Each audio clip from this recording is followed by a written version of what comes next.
Elden Ring. Are there any words more thrilling to a gamer's soul? Elden Ring is without a doubt going to be a defining game of this generation, especially since they've recently been awarded Game of the Year 2022. And with the long-awaited release of the Books of Knowledge, which is book one of a two-part series, we're excited to see what this game has to offer. Now, if you're a FromSoft or Soulsborne game fan, especially one who likes to experience everything the game has to offer, you're probably already aware of FuturePress game companions. They publish some gorgeous, glossy books that in my mind straddles the line between guidebooks, art books, and coffee table books. So let's have a look. This book is primarily a reference book, and it certainly delivers. It chronicles everything from the first step all the way to the Erd Tree and everything in between. Or should I say the lands between? This book gives you detailed information on all the basics, builds, movement, using weapons, and even the largely unwritten game mechanics. It provides you with stats, figures, and information on all sorts of topics directly from the game, organized well and in a very straightforward and easy to understand manner. There is also a heavy focus on maps, where to find absolutely everything with over 100 detailed, painstakingly accurate maps. The book contains a thorough NPC guide with all their related quests and flowcharts of your dialogue choices, detailing their locations and everything they have to offer you at whichever point of game progression you're at. Physical quality of the book. Bindings, cover, and casings. It comes in the same stunning 3mm hardcover as the previous FuturePress books have. It has a matte finish on a mostly black front and back cover. There is a simple portrait of Rani the Witch on the front, beautifully framed with a tasteful, elegant border that suits the aesthetic of the game perfectly, and it has a simple solitary image of the Elden Ring on its back cover. The spine is thick and simply bears the title, but would easily stand out on any bookshelf. The pages are a standard thickness and glossy. If it was an art book, it would be worthy of being a coffee table book or a display piece. Not overly glossy like the Sekiro art book was, but that's probably not a bad thing. From what I've seen, when the images tend to be a lot darker, the overall clarity tends to suffer with highly shiny pages that kind of take away the definition. I would have loved to have seen a hard case like the Dark Souls Trilogy Compendium, but since this is a two-part collection with a staggered release, I don't think that would necessarily work. If they had a hard case down the line after the second book's release, that would be amazing. Wishful thinking perhaps? Look, I love bells, whistles, and extras, but it's probably not needed. Details of the print. The quality of printed text and images are clean and clear. Blocks of text are separated by new topic line breaks or different colored shaded backgrounds.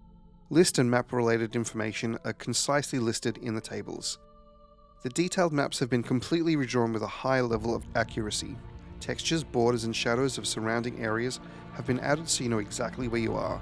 Specific areas that need further explanation or information are featured as needed. There is the right amount of information here. Screenshots of certain areas have been added for an extra level of clarity. You'll find the occasional image that does seem a little too small and a little too dark for the print, although it seems like a minor complaint when it comes to the sheer volume of images that are present in this book. Aesthetics and layout. Layout. This book has a very concise and methodical layout. It makes sense, and I feel like there's the right amount of information on each subheading. For an open world game that does allow you to head wherever you want at any point in time, it does a great job of offering some insight into the guidance of grace. And should you decide to go on your own way, the World Guide and Dungeon Guide chapters make it easy to locate where you're going and what you might need help with. On each page along the right hand side edge, there are chapter indicators letting you know which area or subheading you're up to in chapter order, just in case you decide to skip ahead or find yourself in a different area to which the guide describes. Inclusion of artwork. While there isn't a great deal of artwork here, there is a light peppering of work displayed in the book. It is, however, pretty much confined to the chapter introduction pages, some cool detail on the Sword of Night and Flame at the front, the Serpent Hunter Great Spear at the back, and the illustration of Rani on the front cover. And for whatever reason, this specific image of Rani with a glintstone staff will always make me think it's Gandalf smoking his pipe. No, it's not just a big hat, just looks like a pipe to me. Don't know why. Don't ask, don't at me. Usage of real estate. Even though this book spans over 500 pages, absolutely none of this space is wasted. When you consider just how much information the book contains, and in somewhat smallish print, there is no wasted space or filler material. While going through it, I had to keep reminding myself this is still only half of a 2-part series. Content. Organization of information. The book is broken down into 4.5 chapters: System Guide, World Guide, Dungeon Guide, Quest Guide, and the demi-chapter World History, which offers a slight window into the story and lore. So this guidebook is broken down into several chapters and then further organized by a breakdown of areas, those of which the general order makes a lot of sense. That sounds a lot more understated than it truly is. It feels like a great deal of effort went into giving the reader the perfect amount of information. It's concise, well illustrated, and you're given pictures and diagrams where necessary, and it's served to you in an easily digestible format that doesn't feel like too many chunks of text. Text boxes of information on the map, such as boss fights and NPC interactions, are bite-sized and relevant.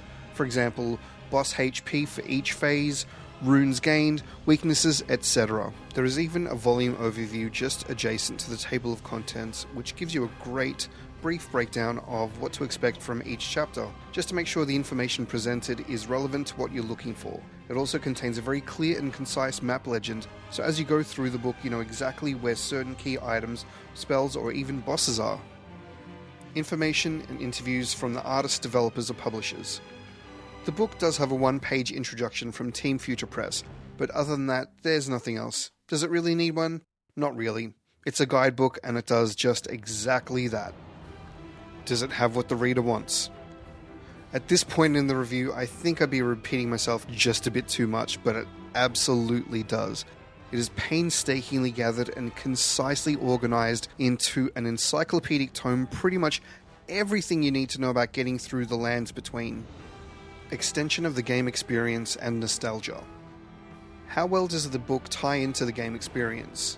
So being pretty much a fancy and delightful guidebook, it doesn't offer artwork, interviews, or developer insights. So in that sense, no, it's not an extension of the game, but it's basically a complete and well-organized textbook version of the game.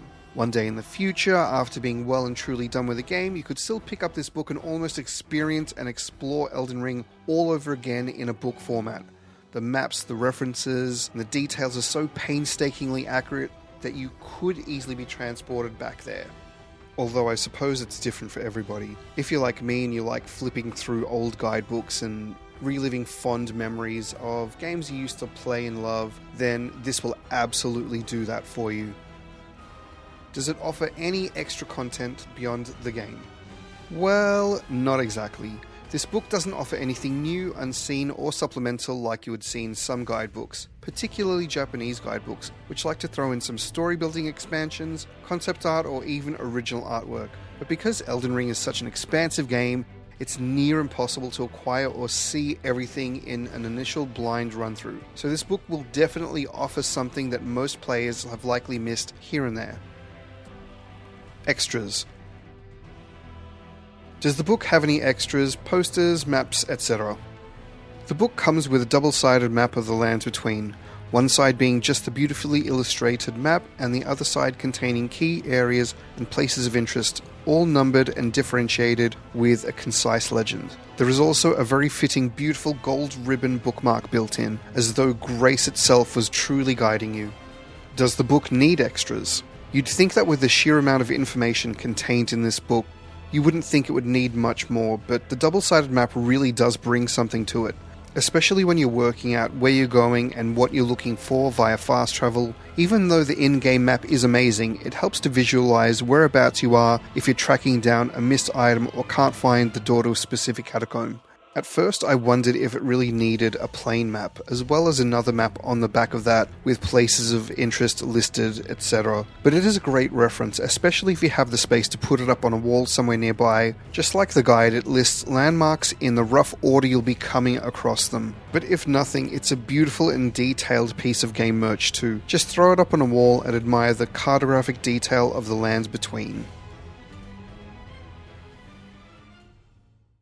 I've always been a fan of video game guides, video game art books, any kind of supplemental material, or anything that can turn a video game experience into reference material or an extension of that experience, and this book really hits the nail on the head for me. So, reiterating anything I've already mentioned at this point would probably be too repetitive. But I will say that being an older veteran gamer, I never expected a game to wow me as much as Elden Ring has. It's a game that gives you so much, but also the bare minimum at the same time. I honestly never expected anyone to be able to collate the vast amount of information provided in Elden Ring, truly open world game, into a concise encyclopedic text. Although I will say it's more than just an encyclopedia. It doesn't just give you the information in an arbitrary order. FuturePress has managed the Herculean task of giving you the exact amount of information you need in easily digestible pieces that makes the most sense. I feel like these guidebooks pretty much cover everything that is known to date, and I feel like between these guidebooks and the recently released art books, that there's not a whole lot left to speculate about this game, bar pure speculation. But that's exactly what Miyazaki intended. The sheer amount of speculation has kept lore enthusiasts hypothesizing and philosophizing since its inception, and that's just how we like it. On a final note, FuturePress guidebooks are so loved and sought after that after production they tend to cross over from guidebooks into collectibles. Anybody who's tried to find a decent copy of the Dark Souls Trilogy Compendium will know exactly what I'm talking about.